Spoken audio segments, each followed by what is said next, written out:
ఉమ్మడి కర్నూలు జిల్లాలో ఉన్నటువంటి ఓరవకల్ ప్రాంతానికి గౌరవ ప్రధానమంత్రి వర్యులైనటువంటి శ్రీ నరేంద్ర మోదీ గారు మరియు మన గౌరవ ముఖ్యమంత్రి వర్యులైనటువంటి శ్రీ నారా చంద్రబాబు నాయుడు గారు మరియు ఉప ముఖ్యమంత్రి అయినటువంటి పవన్ కళ్యాణ్ గారు రాబోతున్నారు.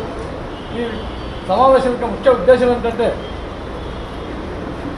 జిఎస్టీ మీద ముఖ్యంగా పన్నులు చాలా వరకు తగ్గించారు.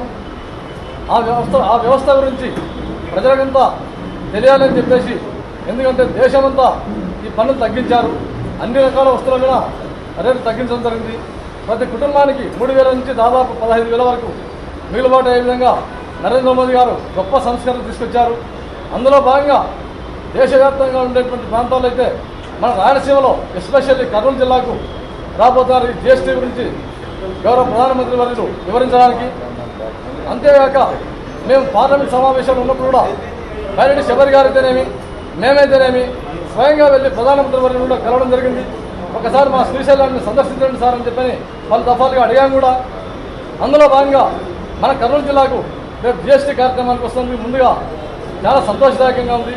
అంతేగాక ఇంత గొప్ప సంస్కరణ తీసుకొచ్చినటువంటి మన కూటమి ప్రభుత్వం తరఫున మన కర్నూలు జిల్లాలో జరగబోయేటువంటి ఈ సమావేశానికి జనాలు పెద్ద ఎత్తున తరలి వచ్చి ఈ సమావేశాన్ని దిగ్విజయం చేయాలని చెప్పేసి ఉమ్మడి కర్నూలు జిల్లా ప్రజల్ని ఆశిస్తూ ఉన్నాను.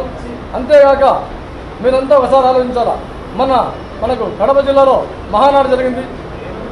నిన్న మన విషయం మన సూపర్ హిట్ అని చెప్పేసి అనంతపురం జిల్లాలో జరిగింది.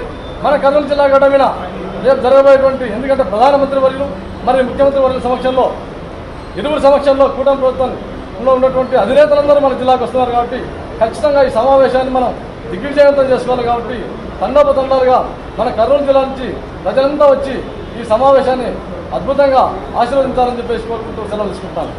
ఇప్పుడు